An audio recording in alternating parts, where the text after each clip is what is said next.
gratitude.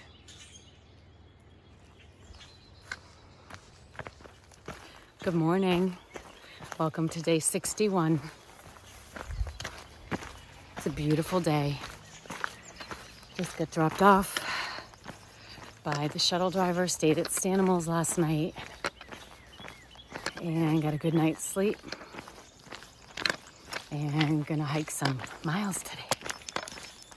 Happy to have been inside because there were some really bad thunderstorms last night. I hope everybody who was out was safe and protected. I'm glad we were inside, so that was a great idea by Chief. And we were inside sleeping when the thunderstorm came through, which was perfect.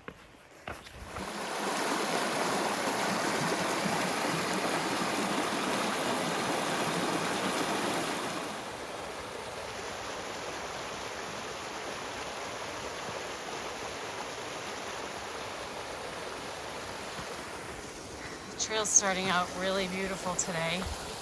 It's a nice flat track with a gorgeous river flowing beside it. Perfect little recipe for deep thought, which is always something that is nice to do when you're hiking. Clear your mind, gather your thoughts, and just enjoy all the sounds of nature.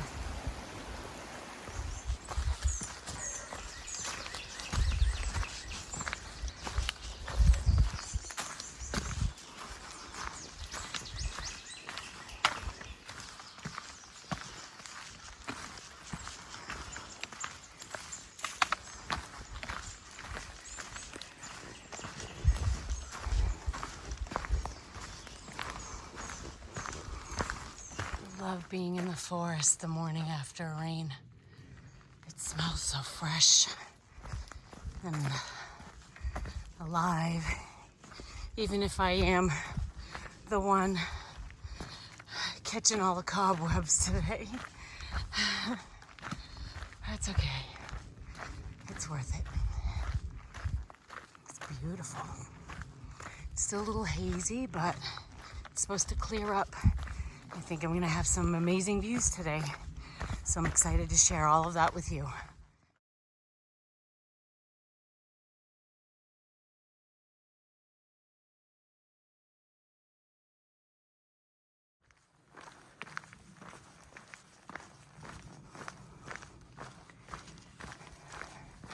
It's turning into a green tunnel. So pretty. My friend Kenny B yesterday sent me something about each day being fresh and new, and he sends me these hiking related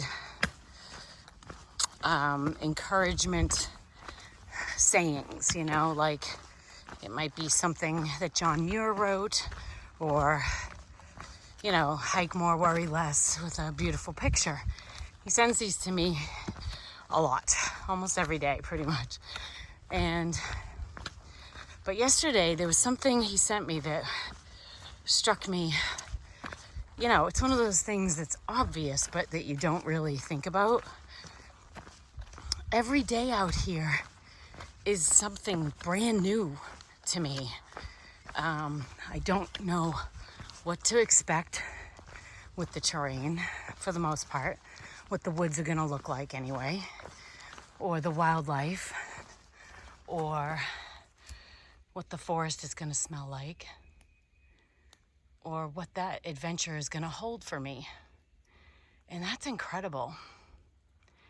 Every single day is completely new and different. What a gift. I have so much to be thankful for. And I welcome whatever it is that gift is.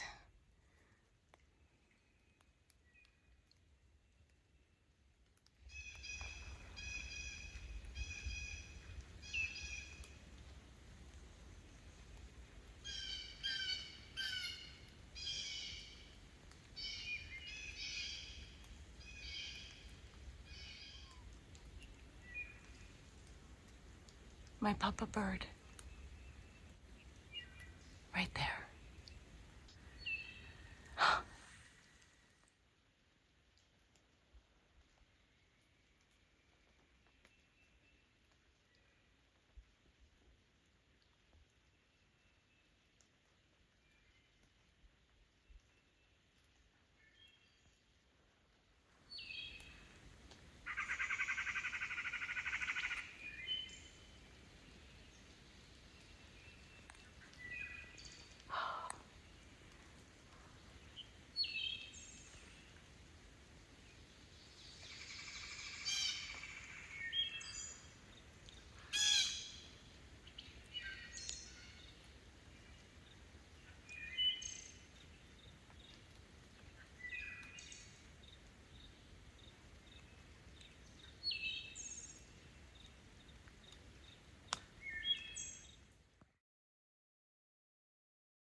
If I were a spider, that would be my web.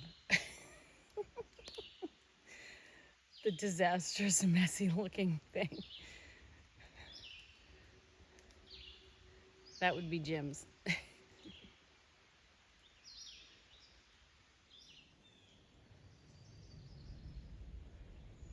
Now that, my friends, is an undercast.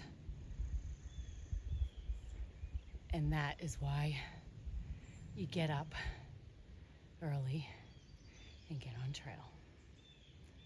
So happy I did. What a gift.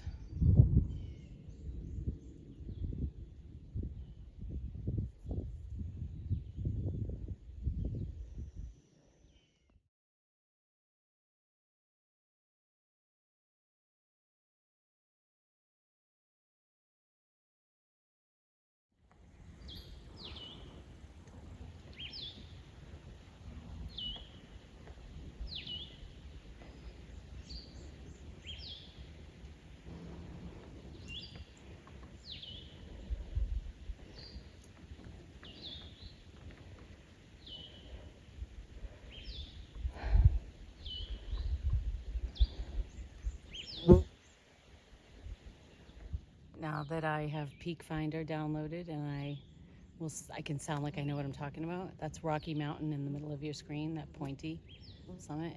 And the one to the right is No Business Mountain. How about that? So I was just down there this morning. That might be the bridge, the footbridge I crossed. So yeah, that's pretty much where I started this morning, I think. It does seem awful far away, but I think that's it. Amazing. This is gorgeous.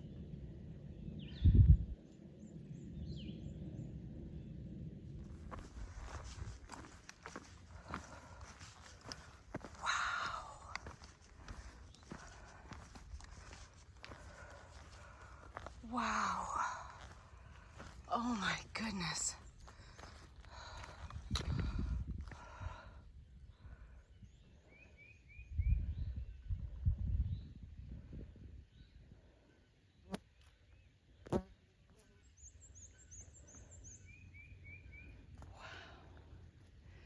Oh my gosh, this is so incredible.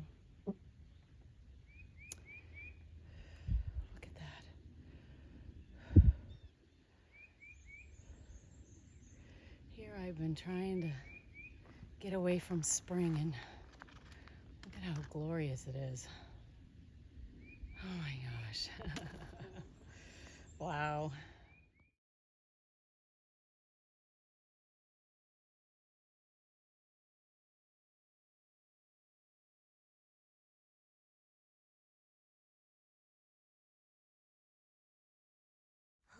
I've been climbing all morning, and now it appears that I've climbed so high that I'm in the clouds now. I'm hoping some of these apart a little bit so I can share some views with you. So I will keep you posted. Unfortunately, the bugs are really challenging. A couple of guys from the hostel I stayed at last night, OG in Boston, we were up at that other clearing where I took some pictures and video, and we didn't last long there.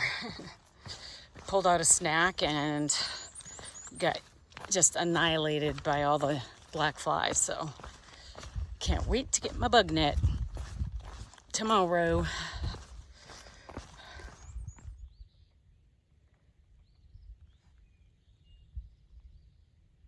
What a gorgeous morning. Virginia's popping with color. Look at all the green. It's so pretty.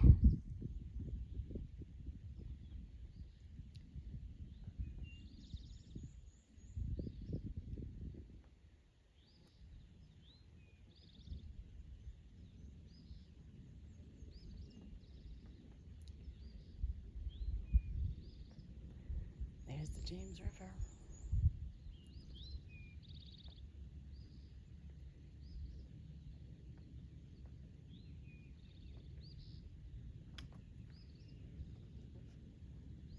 Sorry, bug in my face.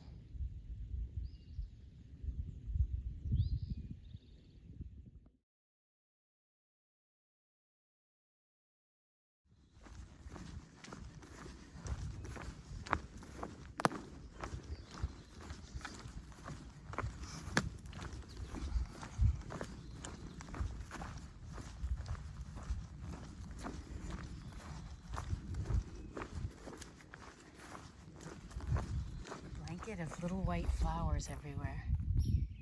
Isn't it so pretty?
I can't believe I've hiked 800 miles.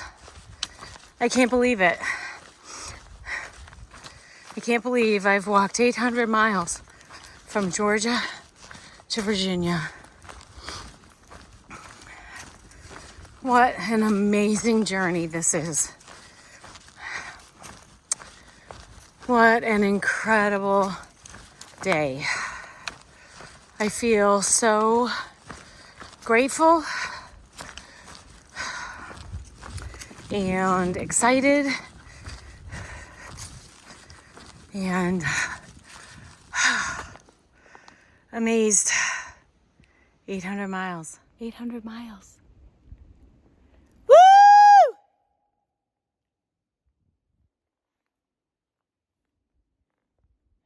800 miles. You know where I'm going? I'm going to Maine. Yeah, I'm going to Maine.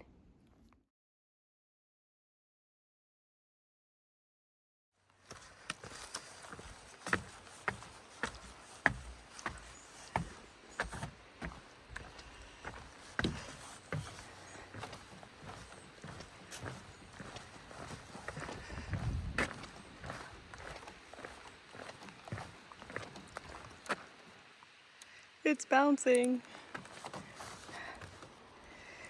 Cool river. Oh wow, look at the reflection of the clouds in the water. That's pretty.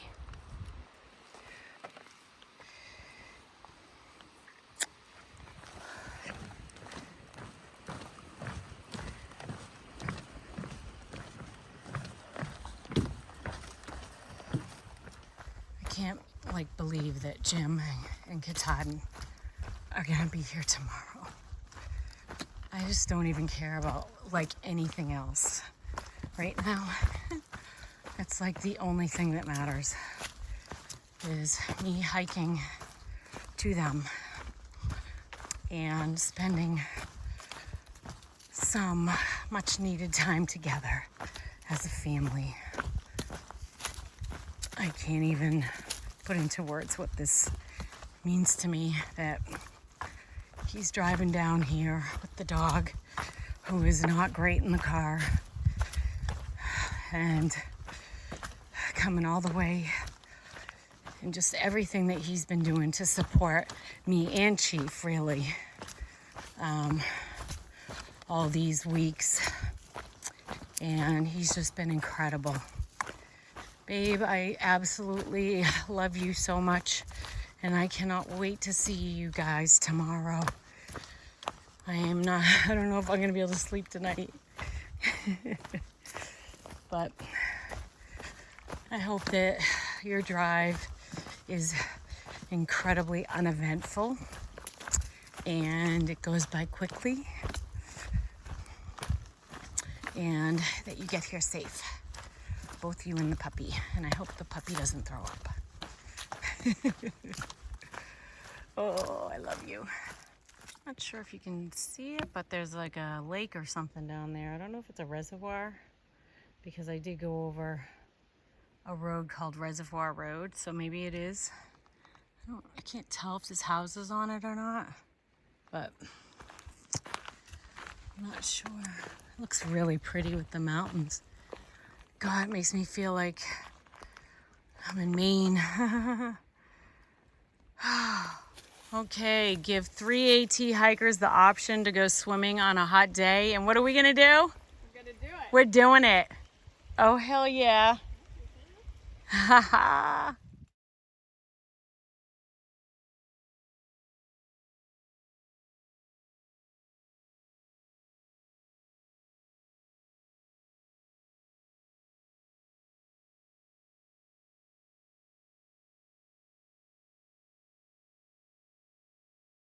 So we just went swimming. It was awesome.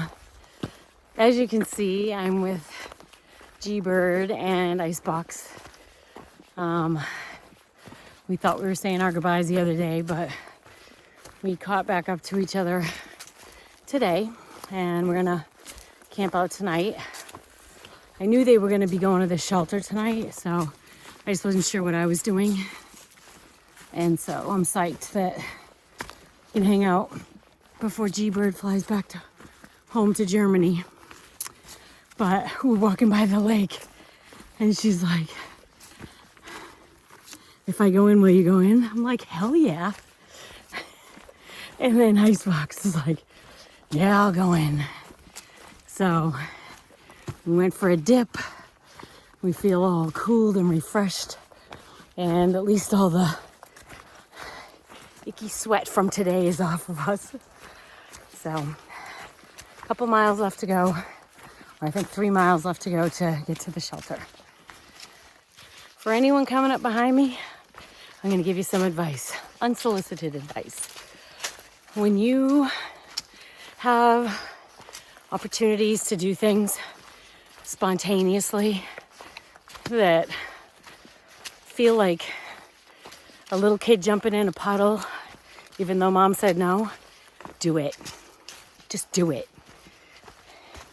Enjoy the spontaneity in the moment, because you'll never walk by that trail with these people on this day ever again.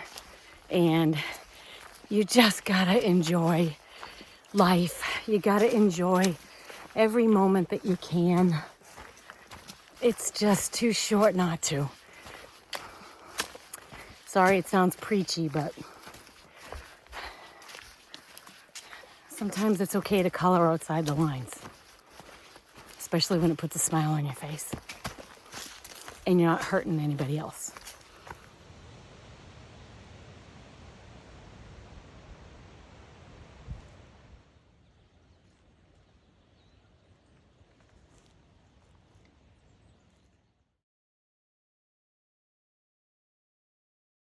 Memories of the Brown Mountain Creek community.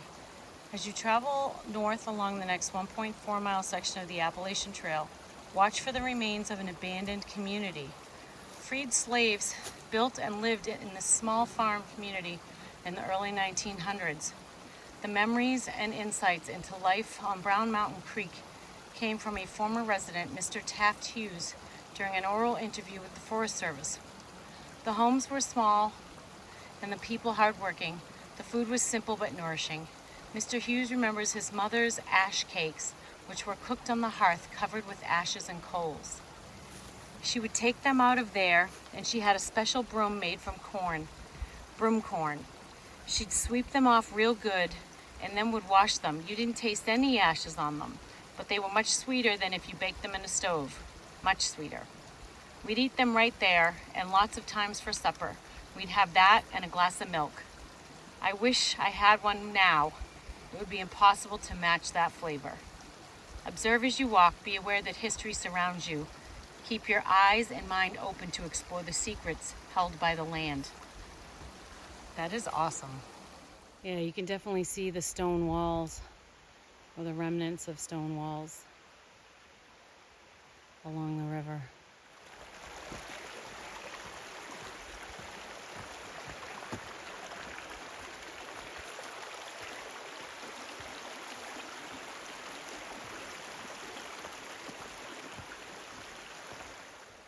What a beautiful forest where that community lived.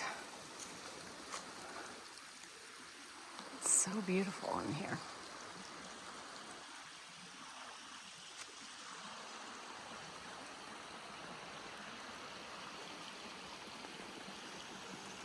So I'm so excited because I'm interviewing my friend G Bird. And what's really special about this is the fact that she is a triple crowner. So what that means is, for those who don't know, she has hiked the Appalachian Trail, the Pacific Crest Trail, and the Continental Divide Trail. That is remarkable, and it's really amazing. And I just thought it would be really cool for you guys to hear some of the stuff that she experienced. What made you want to through hike, and which one was your first? So originally I wanted to go hike in Sweden and did some research on that. And then I kind of stumbled across somebody who wrote like, oh yeah, I just through hiked the PCT last year. So I had no idea what that was, and looked it up and I was like, yeah, that's crazy. Like, I'm never going to do that. That's way too much. But somehow it got stuck in the back of my head. And it stayed there for a little bit, and I was like, yeah, no, it's insane. Like, I could never do that. But then I bought a book about the PCT, and I read it, and I was like, oh God, no, way too crazy. I'm never going to do that. What kind of a book was it? Was it like somebody wrote it, or was it a guidebook kind of thing? No, it was a Swiss couple. They through hiked it a couple years ago, and the way they made it sounded very dangerous. Kind of. Yeah. So I was like, yeah, I'm never going to do that. But it was still there in the back of my head. And so at some point, I decided that after my bachelor's degree, I was gonna attempt a through hike, and I knew that if I was ever gonna set foot on the PCT, it was in order to through hike it. So, and I'd never been to the US before. I'd never done anything like it before. So for those who don't know, her home is in Germany. Yes. So she doesn't live in the United States. She lives in Germany. So she came here to a foreign country that she'd never been to before to do this. Yeah. So I was like, okay, That's amazing, all in itself.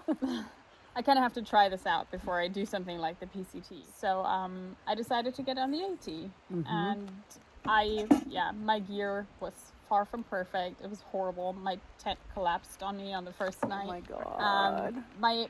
My sleeping bag was outside my pack. It was bad. Yeah. So I'm very glad I did it.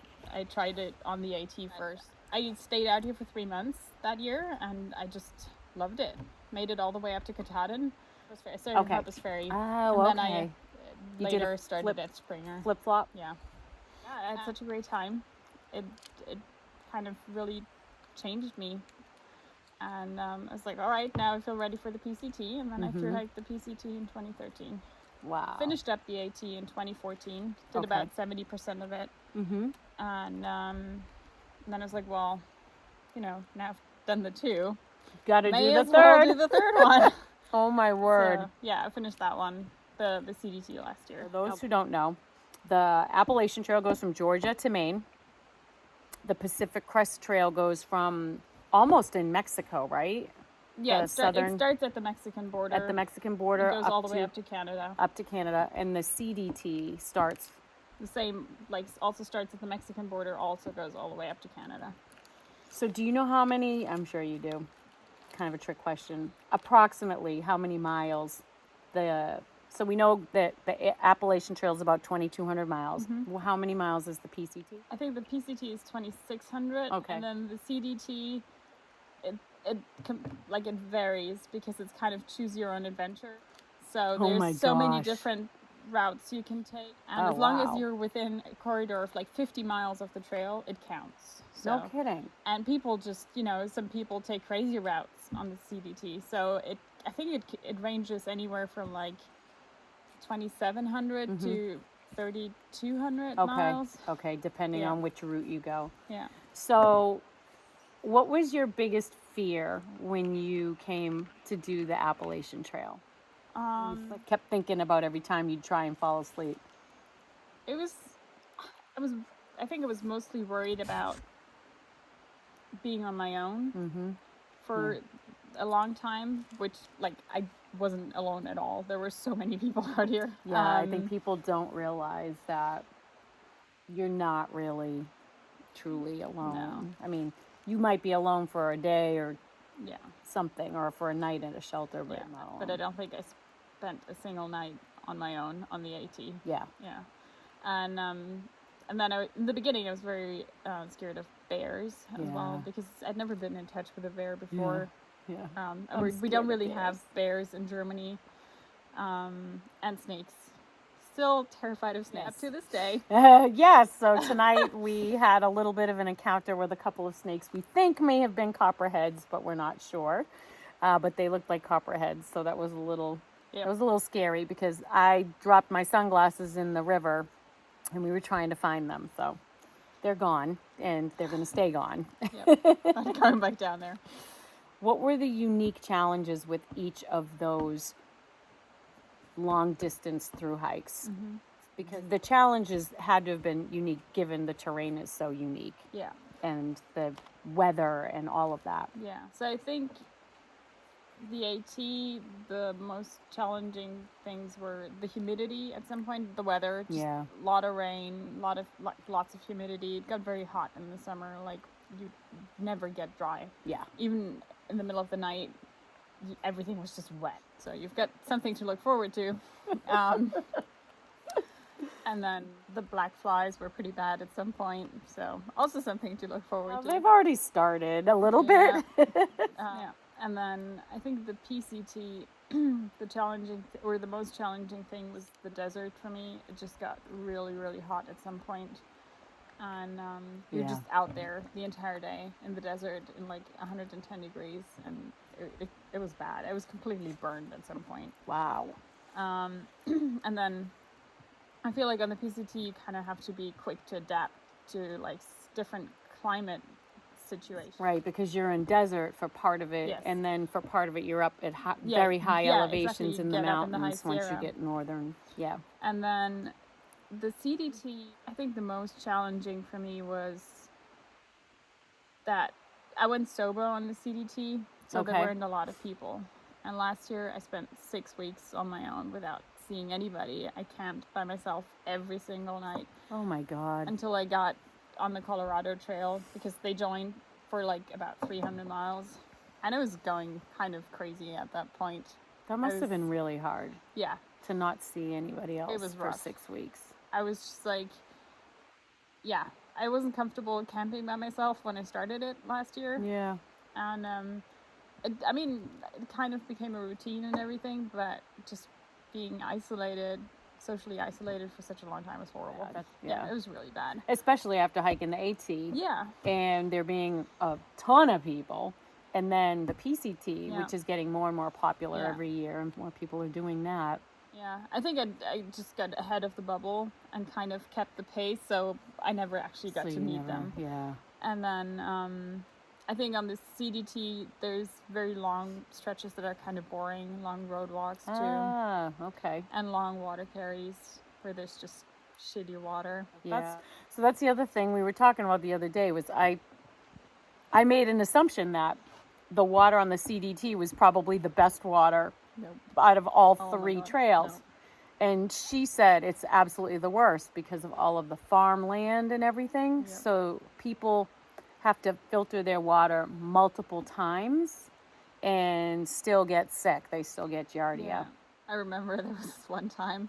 It was I think it was in Montana still. Like there was a stream and there hadn't been water for a long time, so we were excited about the water. But as I got water out of the stream, there was a cow standing next to me, and it was peeing while I was getting out of there. Oh my God, And that's I awful. put 2 drink mixes in there and like a liter of water, 2, and I could still taste the cow piss. And I actually was like, nope, I'm not. I couldn't drink can't, it. It was so bad. Oh, that is so disgusting. So I went 10 miles without drinking any water, just to the next town, and then I hitched out. And it was like, I can't done. imagine that 10 miles without water. It wasn't great. Do you have any other interesting experiences or challenges that you want to share? I almost drowned on the CDT last year. So there's like the trail, it goes through a canyon, Yep. and you cross the stream that runs through there like 80 times. And usually it's just a rock hop, Right. so it's not bad. Yep. But you kind of have to cross it because, at some point you have to change to the other side of the canyon because there's no real trail. Yeah. And so when I got there, it had been raining for about 8-9 days, heavy rain, and the water was really high. Yep. And the first 2 crossings were fine, but then the third one, I kind of it suddenly got super deep. Yep. I lost my footing, went completely under, and I think just because I had my trekking poles and I was just holding on to them for dear life, I got out of there. It took me 3 tries there. Oh my Completely God. soaked, my head was underwater, everything. It was terrifying. And Were you by yourself? I was for by that? myself, yeah. Oh my gosh. So yeah, That's I got known as the girl who almost drowned, Oh my got swept away by the current. what happened to your pack? Like, It was soaked. but you didn't lose anything? No, and I still had my pack on me, but Yeah. yeah, I didn't lose anything, but everything was just wet. Do you think Very your wet. pack was part of the problem? Do you think that pulled you down? That weighed you down? Yeah. Yeah, Oh. without the trekking poles, I wouldn't have made it out of there. I mean, the water was up to my chest at that point, and it was just, That's terrifying. yeah. Especially because you were alone. Yeah. Like, it's like Yeah. nobody. It was bad. I think this was the most dangerous situation I've been in on a trail. Wow. How would you describe, if you can, how did through hiking affect you? I think it changed me in a couple ways. Mm-hmm. So one is just really, I was very, very shy when I came over here for the first time. Yeah. And I think it just might be like hanging out with Americans all the time. Yeah. That it's now much easier for me to talk to other people. Yeah. And then I think it also made me more resilient Yeah.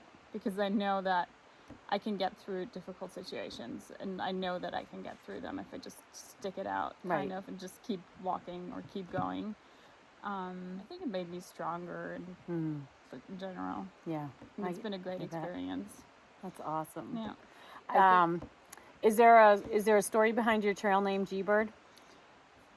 Yes, there is. So G-Bird stands for giraffe bird. Okay. I don't know if I've ever told you the story. No. So when I got on trail, I was terrified of bears and snakes, Yes. right? So the guy I was hiking with, he came up with like the story of a snake bear, which is 1,000 copperheads commanded by a rattlesnake in shape of a bear, and he'd scare me with like the snake bear story. And at some point up in New York, we had just gone through that old zoo, and we were all at a shelter, and people were just joking around. We were talking about the zoo and the animals, and like them walking on trail, and somebody was like, "Oh, it's a giraffe bird!" Like when we heard a very weird bird call. Yep. So we came up with the story that the giraffe bird was the only creature who could defeat the snake bear. And because the snake bear was my personal nemesis, I had to be the giraffe bird. Oh my gosh, I love that. That's such a cool story. Yeah, so I don't know anybody. Well, you have a good story about how you came up, how you got your trail name. So yeah, it's about me facing my fears. I love it. Yeah. Because damn, you did. Yeah. Especially if you hiked all 3 of those trails. You're a force to be reckoned with, G-Bird. I have much respect for you.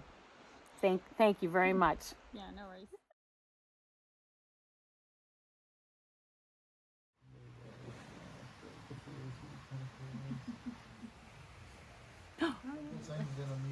What happens when you don't have Netflix?